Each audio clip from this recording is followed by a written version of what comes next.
I see a lot of people chasing the high of something. Maybe it's adrenaline, maybe it's actually getting high. And you can have that momentary bliss, but you're going to have a direct counterweight to that the next day. Whatever goes up's coming down. And I just can't afford that low. I'm not willing to pay the price to deal with that low anymore.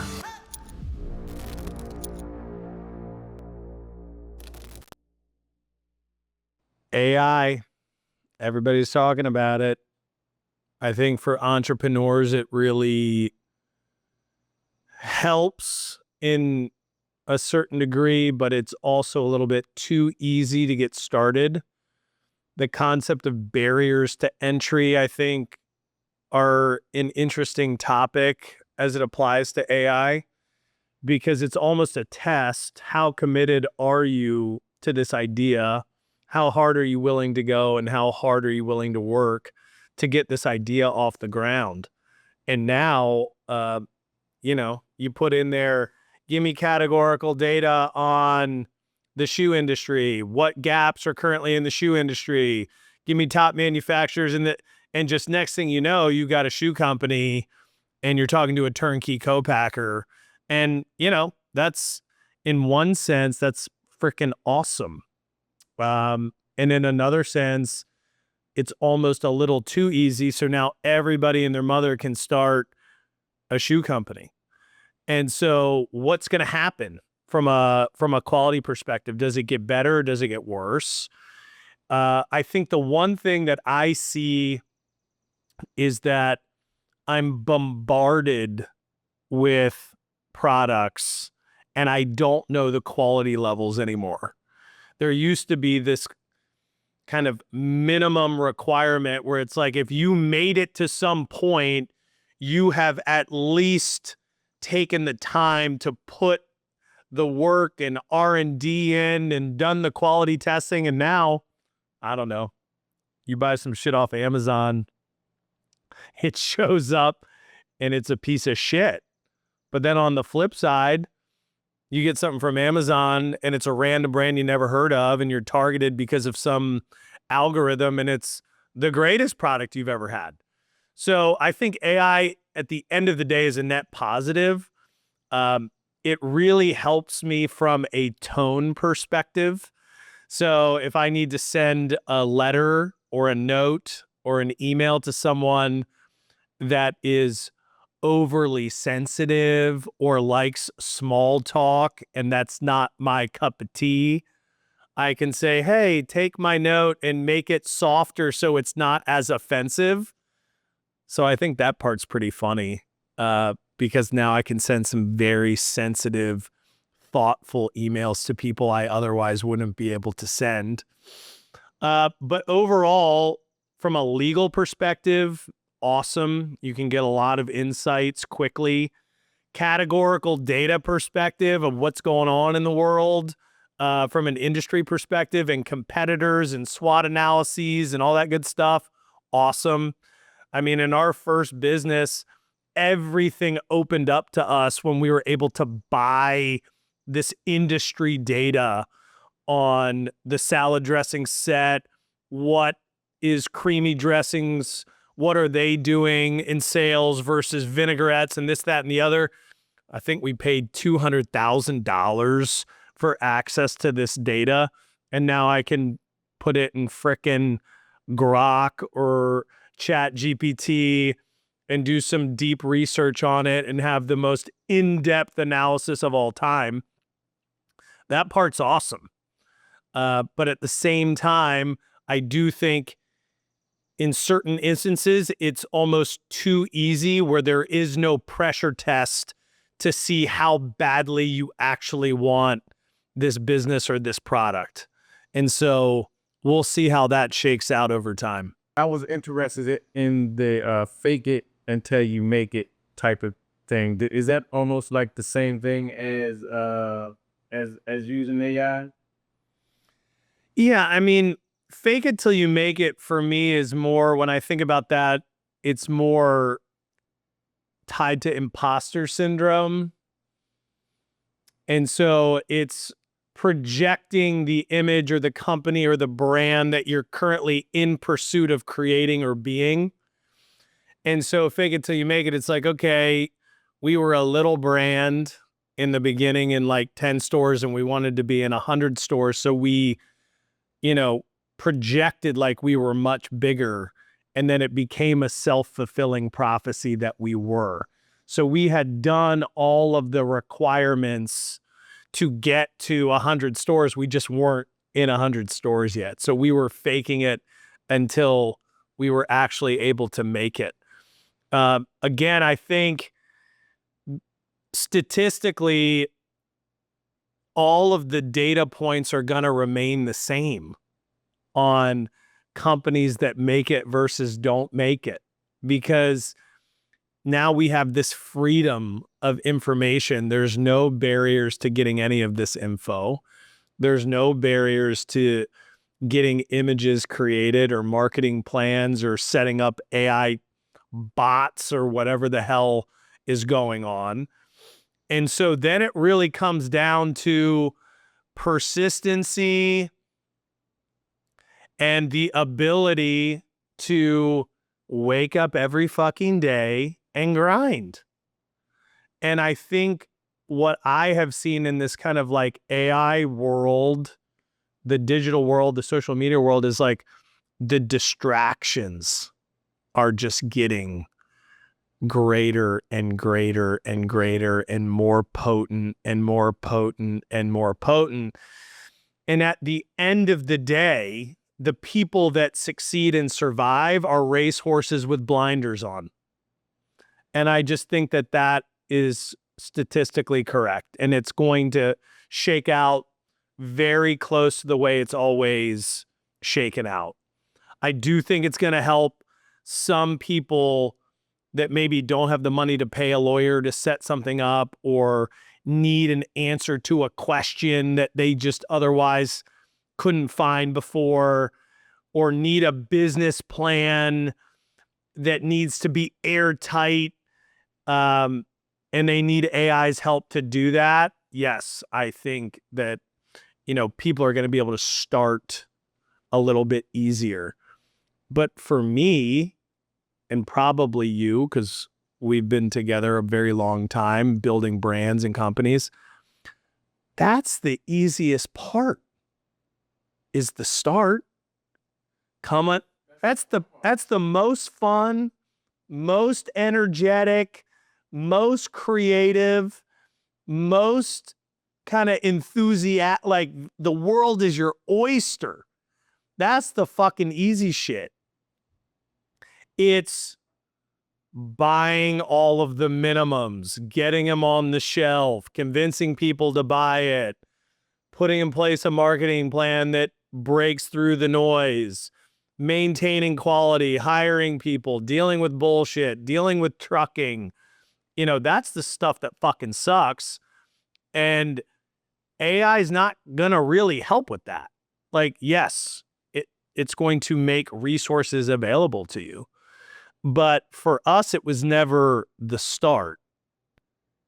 And if the start hadn't have been so fun, we never would have had, we would have never gotten to the middle part. So yeah, it may help people start a little bit easier, but like, that's a curse. Because if you're not ready to go to the next step, which is not the fun part, you're fucked. Let's segue into and this is something I think you can talk on. The business you build isn't always the business you keep. I feel as though that you could talk about that, because I feel as though that's almost, I know you wanted to keep testing Maze, but you also found out that it was like you leveled up after like testing Maze. And I know you always talk about the level up, and I know we can sometimes I guess we got a grasp on, personally, I know when and I said it before, but like, okay, I'm going through a lot, I must be ready to level up. all right, let me put this seatbelt on, let's go. Yeah, I'm saying? So the business you build isn't always the business you keep. So like you said, you had Tessie Mae's, but then from that, you got another business that you wouldn't really, you didn't have no thought on taking that business, but you took it and it worked for you, for a bit. And now porta potties and vodka and brand accelerating. So yeah, just playing in that for me. I think everything has a life cycle. And now it's not so much about the business side of it as much as it is about these projects that we're working on and their specific life cycles. So that's how I really look at them now. When I had nothing, all I had to go off of were the biographies and articles of people that I read about. And so it's like, I'm going to build the next Heinz 57. I'm going to build the next Sam Adams. I'm going to build the next Patagonia. I'm going to build the next fill in the blank. And those were brands that you were inspired by. At least I know Patagonia. Well, they had books I could read. I read about their founders, and then that made me really like their story, and then it made me like their product because it gave me a deeper understanding of why they did it. And so you're always, as an entrepreneur, as a young business person, you're looking for inspiration or something to try and mimic, or best practices that you can implement yourself into your business so that things work a little bit easier, a little bit better. But in reality, we took it probably further than it was supposed to go. I mean, it probably should have been sold 5 years before it ended. And just through pure will and innovation, we just kept creating random shit to get into new categories to keep the dream alive. But I think it had run its course, to be honest with you. And I didn't have at that point anywhere else to go. I had spent the past 15 years building this one thing, and the thought of selling it just didn't register in my brain. And now, as we have all of these different products and we're helping all these other companies and we're helping all these other brands, yeah, I mean, it's like you build it, you let the natural life cycle happen, you give it all the resources that it needs, and then when it's time to sell it, you sell it and you move on. I didn't understand that in the first place. And I think it's really hard. I'm talking to a couple different companies and they have different products and some have been in them for 10 years, some have been in them for 10 months. And the point I try and tell people is like, let's create it to succeed and win. And then when it's time to be done with it, and be okay with that. Like Annie said it best, the sun is going to come up tomorrow. And when I was in Tessie Mae's, I didn't think that. Like, the sun's not going to come up if we don't build this thing to $1 billion and sell it for a kajillion, and then I ride off into the sunset. So, saying that, the life cycle, how would someone, I guess you can't be too attached. So I guess you would have, as our boy Nabby Hill say, is, I guess, a version of a wet blanket that would be like, all right, man. Right. Wrap it up. Time to wrap this. Yeah. Wrap it up, bud. People like, no, but we have this. Yeah. We can make 3 more flavors. All right. They're like, nah, wrap it up. Wrap it up, man. So as an entrepreneur, and how you went through Tessie Mae's, what signs do you think you miss as a young entrepreneur that now that you look back on, you like, right there, I should have pivoted, or I should have said, okay, let's start to make an exit plan now. Yeah, I mean, we got a couple phone calls to buy the business um multiple times. And I think you're the average of the 5 people you spend the most time with, or you're a product of your environment. I was surrounded with people that were like, "Nah, man, we can build this thing to $1 billion or sell it for hundreds and hundreds of millions, and this $75 million offer that you just got is bullshit." And at the time it was. I mean, we were raising money at way more than that. So like, why would we sell it for nothing? But in retrospect, nobody has a crystal ball. You look back on that moment and you're like, damn, man, if we had sold it for 75, $100 million right at that moment, that would have been a win. And there is this ruthless, detached coldness that you need to have with all of these businesses or projects that I did not have, because it runs in complete contradiction to what's required to build something from nothing, right? I had committed my dad's house, every dollar I had, my house, all our retirement funds, like everything was tied up in this business. Everything emotionally was tied up.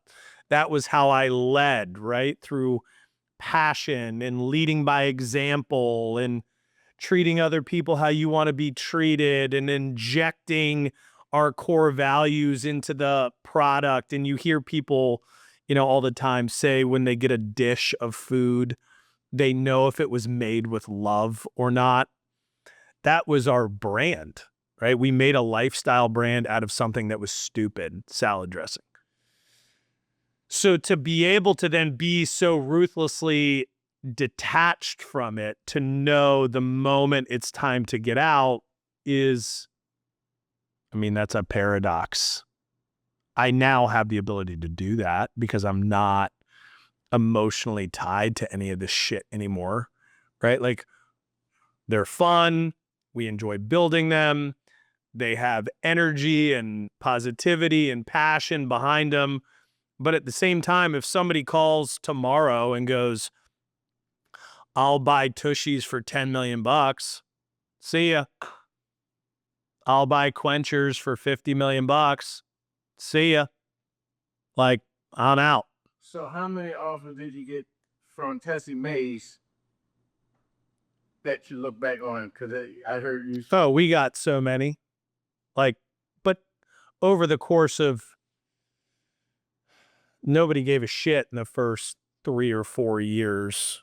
But like once we hit like years 5 and 6 and up, we were getting kind of random offers from PE groups, from like, we almost sold it to this group that, like, there was a moment and then the CEO left to go be the CEO of like a different giant food company. And so that nixed it.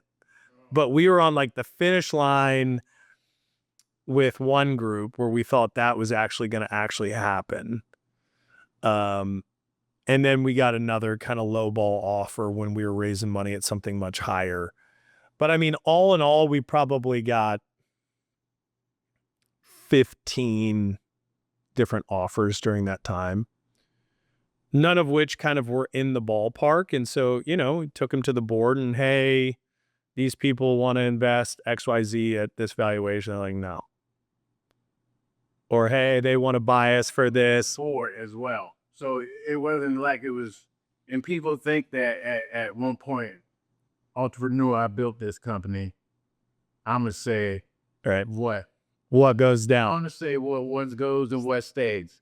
But once you start to get people who invest in you, 3, 4, 5, 7, 10, 15, now it's no longer.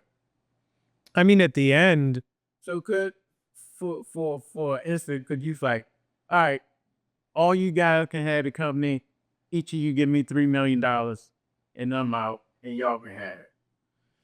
you can make that offer. They may not give it to you. Right. Yeah. So for entrepreneurs out there, what would be the best way for them to still maintain a nice chunk of their money or a nice chunk of their business and not like it? If you could have some investors, like what would be a limit? 2, 3, 4, 5? It's just about ownership percentage and controls. Right. And I think everybody wants something different. You know, I wanted the playbook. I wanted to understand how to build things and how to scale them. And I wanted to understand all that. I didn't want to be a figurehead. And now I joke around with a lot of the people I talk to. I'm like, dude, take the 10, 15, 20% you get, go be a figurehead, show up to some fucking food shows, collect your profits, and be fucking done with this shit, man.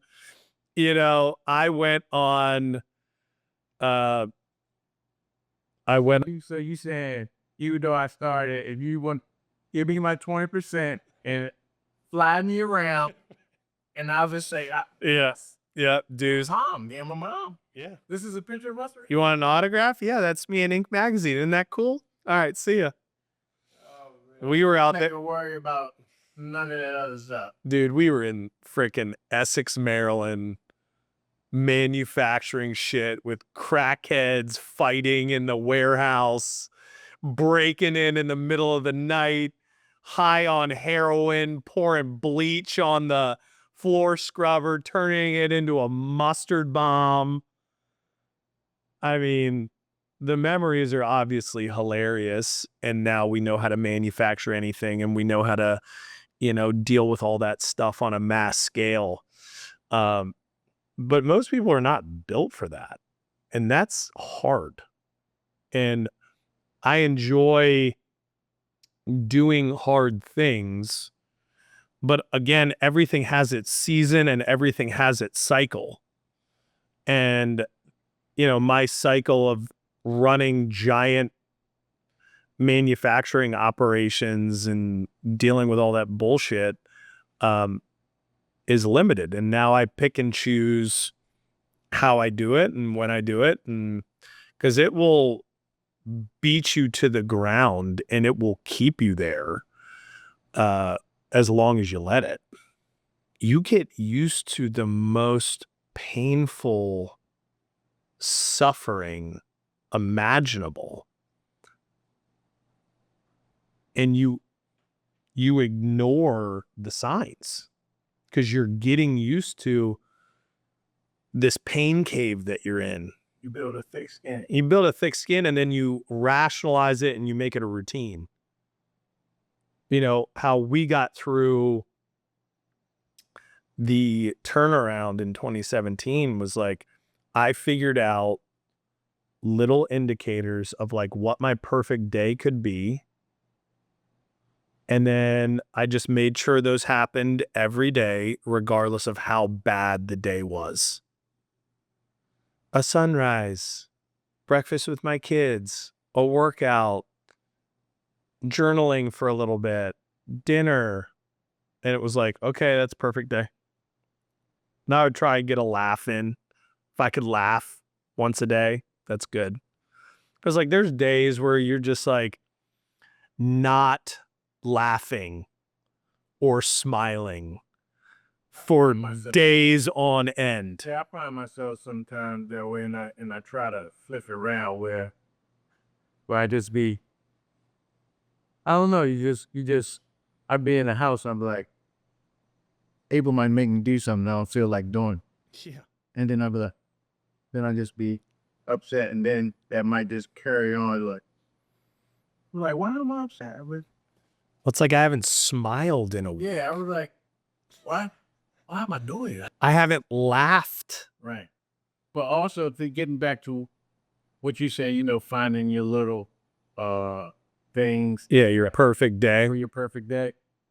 I've been running for the last maybe like 4 or 5 months. So, I always like to get my run in, and then I come back and I'm like, you little chipper. Then I'm like, "Girl, how you doing?" Endorphins, baby. I'm saying, Yeah. and I had this seeing stuff come across the Instagram and be like, exercise, boom, boom. And then I start to put all those things together. And like, man, people have been talking about that for a long time, like exercise. So there is some truth. Some people out there trying to give you the truth, but I don't know who people out there that's trying to like not give it to you.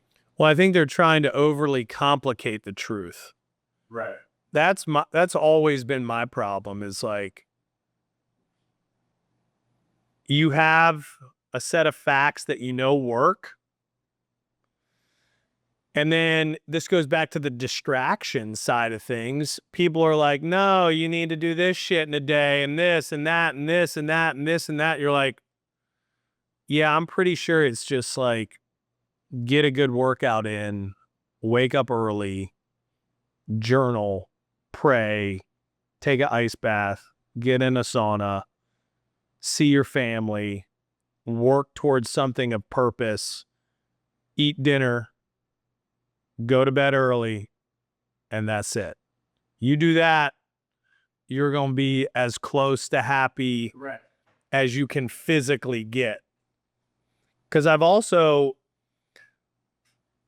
what goes up must come down. What is above, so is below. Right? So it's, I see a lot of people chasing the high of something. Maybe it's adrenaline, maybe it's actually getting high. And you can have that momentary bliss, but you're going to have a direct counterweight to that the next day.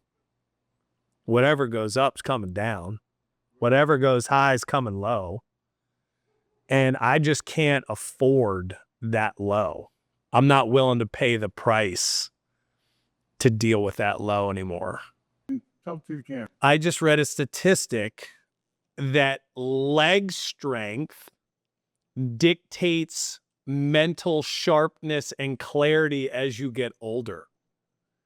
And so that's really funny because one of the greatest insults I will give to another person is that they skip leg day. So with me and my friends, like I'll see somebody, I'm like, that bitch skips leg day, as like the greatest insult I could give to another person. And now scientifically, you will have a sharper mind for longer if you have strong legs and a strong posterior chain, which is also hilarious because back in, I guess it would be like the 16 and 1700s, they used to wear the pants that were cut off right underneath the knee with stockings on, and they would stick their pointer foot out when a woman walked by. Do you know why? Because your calves were an indication of your ability to be a good breeder. And so people would stick their leg out and be like, what's up with it? And then a woman would walk by and be like, oh, that's what's up. Strong legs, good breeder.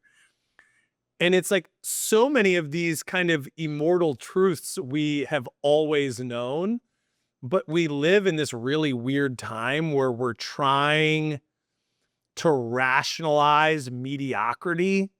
Oh, well, you don't have to lift and you don't have to be strong and you don't have to eat healthy. And there is no definition of beauty and there is no definition of intelligence and all this fucking bullshit. But in the grand scheme of natural law, there is. And the closer we get back to just common sense, the better off everybody is going to be. You should just always be prepared. I don't lift so I look good at like a random public pool. I don't go to a public pool.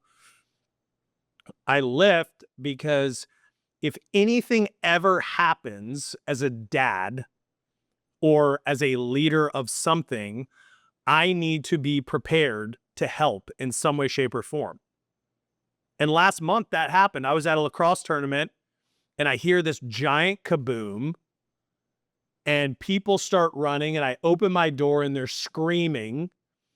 And I look behind me and people are running over to an accident. And I get out of my truck and I'm with my daughter. She was at a tryout and I run over and a car had hit a Lincoln Navigator, bounced off and pinned this 14-year-old girl in the door. She was half in her car, half out. So me and like 8 dads that were all strong started trying to lift this Navigator to make room for the door so that we could drag her out. It has, a fiberglass back bumper. So we basically ripped the bumper off. Then we lifted this Lexus up and pushed the Navigator widthwise over so that we could get this girl out. So I get in the car and I'm driving and I call my wife. I'm like, you're not going to believe what happened. And as I drove, like I jokingly was like, that's why I lift. But it was funny because every dad there that was strong as shit and in great shape sprinted to help. And every dad that wasn't strong and was fat or weak couldn't do shit.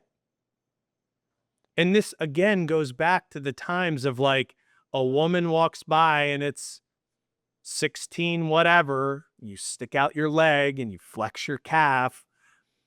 And yeah, maybe it was an indication of breeding, or it's just an indication of like, this dude's prepared to fight off whoever's going to come to our hut and try and kill our family. But we've just gotten so far away from that, where lifting is like bro culture, or lifting is this, or lifting's that, or being in, great shape is looked down upon, or we talk shit about it. The Boy Scout motto, when it used to be the Boy Scouts, was always be prepared. And I've always taken that motto into sports, being a dad, being a CEO, any meeting I go to, any board meeting, anything. I am going to be as physically and mentally and spiritually prepared as I can possibly be. Because if I'm not, what's the fucking point? What are we doing this for? Being prepared mentally and spiritually is this entire concept of, I think Tony Robbins calls it priming, but it's basically just getting your mind right. I think about it as the pregame ritual I had in college before games and professionally before games. Every day should be that pregame ritual. You wake up, you eat properly, you meditate, you write out whatever you need to write out. For me, I got to get everything out. Then I write everything I'm grateful for. Then I reinforce every goal that I have. And then why do I have that goal? Because so often in the chaos, we lose our focus on why the fuck are we doing this? It is so hard. I am getting my dick kicked in every day. Why am I doing this? Well, if every morning you reinforce why you're doing it and what your goals are and what you've sacrificed to get to this point, you're going to be pretty clear about what's required of you in that day. It's game day. And so many men that I see give me so many excuses as to why they can't wake up early and work out, why they can't wake up and do a morning routine, why their schedule doesn't allow for it. Okay, that's fine. But what would happen if you did do it? Would your life be better? Probably. By what percentage? Who knows? If it's 1% better, do it. If it's 5%, do it. It's probably actually going to be more like 20% better every single day. And it sets the stage for you to have perspective for what you are about to endure. I always use the phrase, like, if you plan for a hurricane and then it's like 55 and overcast with a little drizzle, you're going to be fucking prepared. But if you plan that day to be 72, slight breeze, bright blue skies, and then it's 65 with some clouds, you're going to be upset. It's all about perspective and preparation. And life is a self-fulfilling prophecy. And it's not going to go the way you want every single day. I have lived so many horrible cycles. I'm in one right now. All I can do is control what I can control. And then you've got to find a way through it. And there's going to be days where you feel like you only moved an inch forward. Maybe there's a day where you move 10 feet back. Well, fuck, let's figure out how to get back to the starting line at a minimum. Because once you start slipping and you don't regroup and reset, you're just going to slip forever.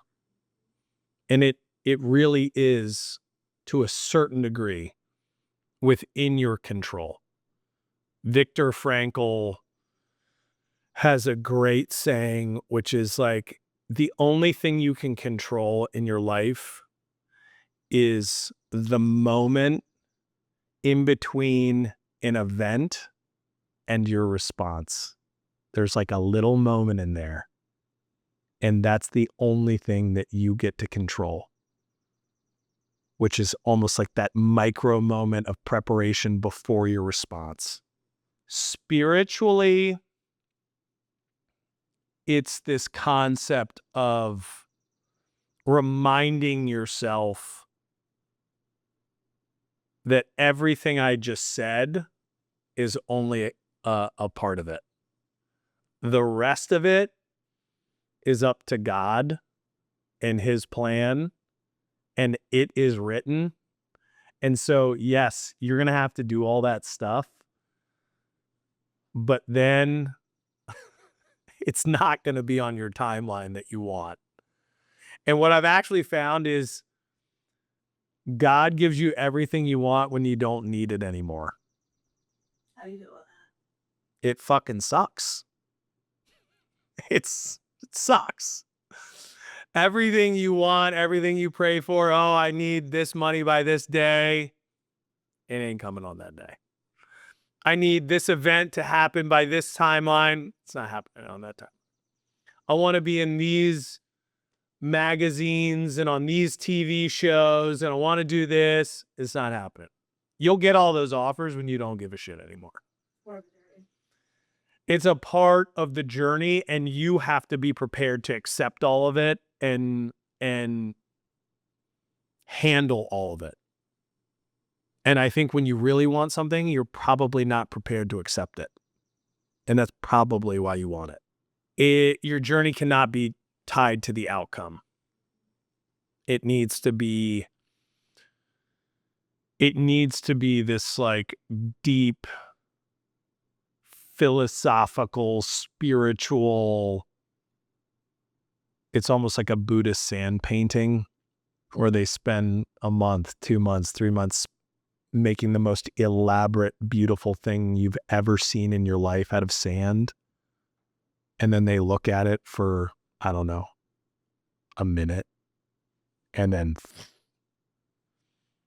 there's some teacher that's going viral for, she basically does that on a chalkboard for her class. It's the most elaborate, beautiful works of chalk art you've ever seen. And then as soon as she's done, erases it all. And that's kind of life in a nutshell. Tell me more about spirituality. Have you always been into pain? What age did you get into that? Did you grow up? I grew up a Catholic, not wanting to go to Sunday school, believing that there is a God, but not understanding what any of that really meant. Getting into the attempted intellectual, scientific understanding of the universe, not finding any answers in the process. Probably being scared to accept Jesus into my life because I thought at that stage of my life, like, I'm too smart to believe in that. And then realizing that's not the answer at all. It's more, I just didn't have the belief system in place to truly understand what was going on. It's very much kind of like the Matrix, where you take the red pill and you understand what the fuck is happening. But if you take the blue pill, you get to go back to your numb life and pretend, everything's okay and the Matrix doesn't exist. And so I got really into the deep dive of it all when a guy I looked after died of cancer randomly. Wonderful human.